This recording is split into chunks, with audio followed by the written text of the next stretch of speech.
Thank you for tuning in. Don't forget to visit our website, blastfromthepast247.com.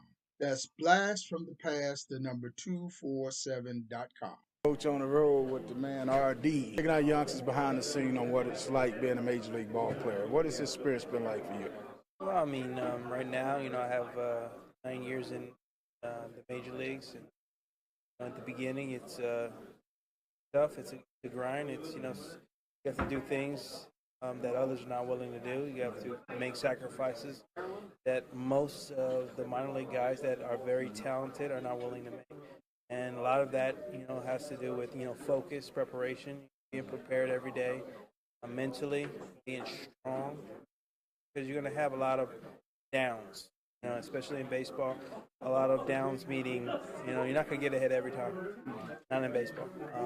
So the success rate is going to be, you get 3 out of 10 hits, you're great in baseball, and so you got to take that into consideration, with your day-to-day grind of going out there and having good at bats and learning, just getting better, trying to get better every day is a real key. A lot of kids think you guys in the big leagues, you guys just show up an hour before game time, walk out on the field, and you're ready to be a big league ball player. Well, that is the glory, that's the glamour that everybody sees. But nobody really gets to see the behind the scenes, and to make it at the highest level, you got to be willing to do some work. You want to get somewhere, you gotta put that work in. You got to learn a lot. You got to know. Obviously, you got to know what others fail to know. That's what makes us, a lot of these guys in this room, successful, because obviously we know how to be successful at this level, and just know that you don't even have to be the best guy. You just do the best you can do. And whatever that is, be the best player that you. Whatever you got to do, you got to be willing to do it. If not, then it's tough to make it. Tough to make it. I'm going to hit you with these last two questions. I know you got to keep moving. When I coach college ball, I always told my guys, if you want to make it to this level, you got to eat, drink, and sleep this game. Oh, that's like part of having a dream. That's part of having a focus on where you want to go. I mean, without a destination, you find yourself going anywhere. You have to have a mark on where you're shooting for. You have to have an aim that you're targeting. Otherwise, you might go anywhere. And I mean, if you don't have a goal in mind, or an aim. So I mean, it really takes having a dream, and sticking with it through the ups, through the trials. I mean, because that's where you learn the most. Going through the struggle is where you're going to learn how to not go through that struggle anymore. And let me take you back. When you first got that call you was making to the big leagues, walked in the locker room for the very first time and saw your uniform hanging up. What was that feeling like? I was like, because I dreamed when I was 10, 11 years old about making the major league. I was telling my mom I'm going to be in the major league. At 11, I'm going to be a major league baseball player. You just knew it. Huh? I just knew it, but and when I got in that locker room, it was like, before I got in the locker room, it's like I was like floating for 4 days. I didn't know where I was, where I was going or coming. It was just like a dream come true. I mean, it was hard to explain because I haven't experienced that yet. Since it was something that's really amazing. Something that you spend all your life. You put all your energy, all your might, all your soul into something, and then when it happens, you're so excited, so comforted because all your work, all your hard work has paid off. I see the crew leaving, so I got to let you get out. Yeah. Coach, take you behind the scenes with the man, RD. All right, appreciate it. Sure. Thanks a lot. Oh.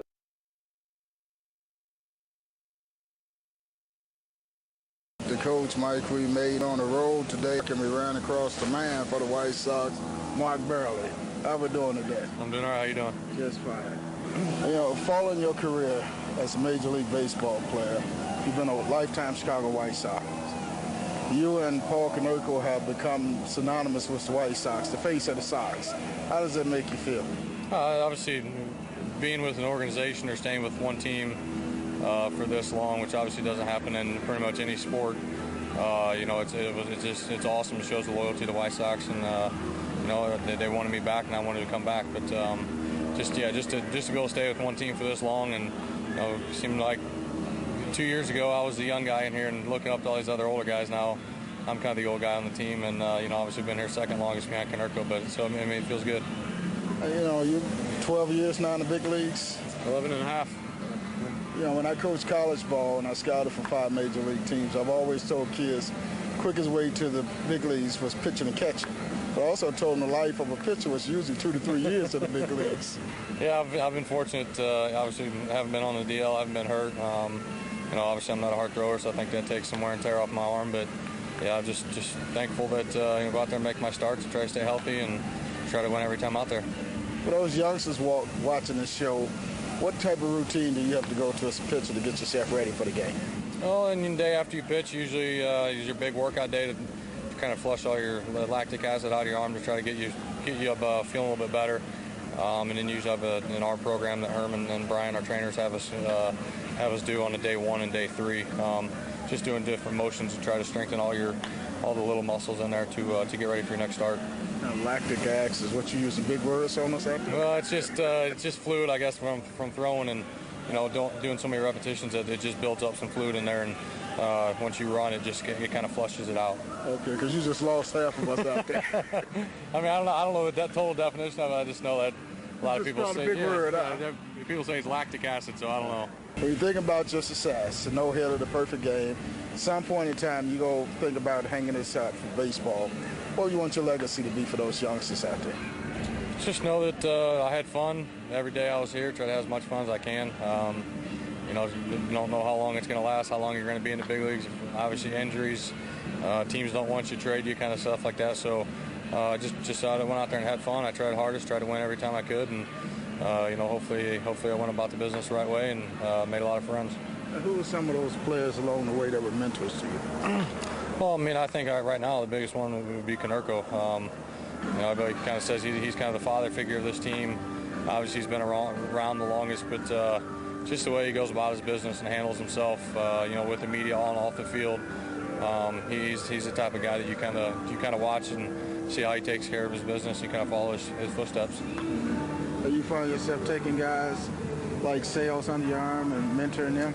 I mean, I tell guys, younger guys, when they first get here, say, if you know, if you need any questions, you know, come up and ask me. I'm not going to be the veteran guy that's going to lead you in the wrong direction or try to, you know, do all that hazing stuff. If you got a question about something, come ask me, and I'll try to help out as much as I can. But I don't see myself as too much of the teaching type. You know, some guys ask me how to throw certain pitches, and I'll work with them and tell them this is how I do it, but I can't tell them how to do it. I just kind of show them how I hold it, and this is how I throw it, and go from there. Now, when you look at yourself in this White Sox uniform, for those youngsters out there that's watching the show, you know, having coached college ball, I know it's competitiveness of pitchers to be number one. You know, you turn on ESPN, watch yourself on ESPN, number one of the pitcher staff. I mean, is there a little competitiveness among you pitchers? Yeah, I mean, I think you want to go out and if somebody's doing good, you want to kind of match them, go out there and try to do as good as he's doing. But obviously, everybody says guys are ace of the staff, guys number 5 guy. I mean, it's pretty much whoever has the ball that day that's the guy that we need to win. So, yeah, I mean, you obviously want to go out there and do the best you can and have people talk good about you. I mean, it's never fun having people talk bad about you, but you go out there and try to pitch good, and when you do that, stuff like that's going to happen. All right, now let me ask this last question. Take you back. You're a lifelong Chicago White Sox. Drafted, I believe, in the 32nd round? 38th round. 38th round. I missed it by a couple of matches. Don't tell the coach ain't doing his homework good enough. You went in the minor leagues, got that call to the big leagues. What was it like when you walked in this locker room for the first time and saw you in a big league uniform? It was I was pretty nervous. Luckily, when I walked in, it was a day game. I didn't get here until a little bit later, but they were already out here stretching. So I got in the clubhouse, got changed real quick, and when they were running out, everybody sitting in the circle, and I had to sit right in the middle of it first day. So I think I was more worried about all the rookie stuff. You're a young guy, you have to do a lot of different stuff, but it took a couple days to get kind of comfortable and kind of get your feel on the team and everything like that. Did you win your first game? I made a relief appearance that day, actually, the day I got called up, and I gave up a run or two against the Brewers in my first big league start I did in Minnesota. Do you envision yourself playing with any other team other than the White Sox? Oh, man, I'd like not to, but obviously this is a big off season for myself and for the White Sox. I don't know what they're going to be doing, what route they're going to go. So, I'd like to come back here and pitch a couple more years possibly, but don't know what route they're going to go, and we'll just kind of play by ear. Coach taking youngsters behind the scene with the man for the White Sox, Mark Burley. All right, appreciate it. Don't forget to visit our website, blastfromthepast247.com. Coach Mike Mayden, as we're taking you behind the scenes once again, Major League Baseball, and we got the man here, Marcus Semien. Going. How we doing? I'm good. Well, Good to welcome be back here. home. Thank you. Thank you. Well, I got to ask the obvious question. Every kid dream of playing in the big leagues. You worked hard in trying to get that break in the big leagues and took a different uniform, but you got that chance to be an everyday major league player. How does that feel? Oh, you're exactly right. I mean, a lot of the hard work I put in started here in Chicago. Trade went down and sent me to Oakland. I just continued on working hard and earning a spot. Happened in spring training. I earned the shortstop job, and I've been here doing it, trying to get better at it every day. And you're a West Coast boy, so you're back on that West Coast now. I am. I'm born and raised in the Bay Area, in the East Bay, so it's been amazing to play in the ballpark I grew up going to. Very rare experience for a Major League Baseball player to play 81 home games in his hometown, so it's very special. You got a taste, are you over here, what it was like being in the big leagues? Go out there every day. The next day you can work on something you did wrong the last day, and instead of waiting a couple days maybe, or whatever the case may be. So it's been nice. Unfortunately, we haven't had the season that we wanted to, but as a ball player on this team, I can only do what I can each day to help us better. So working on 162, do you get up now some days and that body still be wanting to lay in the bed? Yeah, I mean, it's a long, long season. I mean, I've learned from guys like Alexi Ramirez here how he does it every day. You got to take care of your body, take care of your mind as well, because that's half the battle right there. It's such a mental grind. You can do those things and manage those things, you'll be all right. What do you do differently to get yourself mentally prepared, knowing every day pretty much you're in the lineup? I think it's a lot of preparation. Being able to know who you're going up against every day. What these pitchers going to do to you? You're an everyday guy. They got a lot more video on you. They got a lot more scouting report on you. So you want to be able to make those adjustments to these guys, because they're not going to keep throwing you the same pitches every time. They're going to figure out how to get you out. So you got to make your adjustments. And did they call you rookie over here since it's your first year? No, not too much.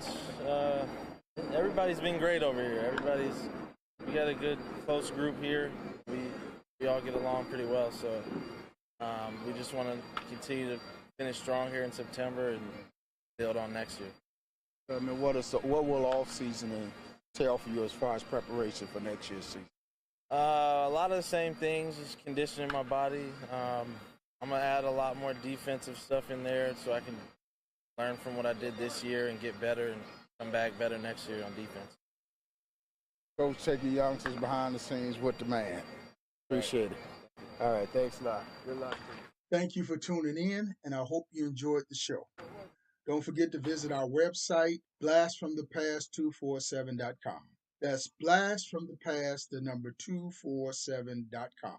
Make sure you tune into the next show.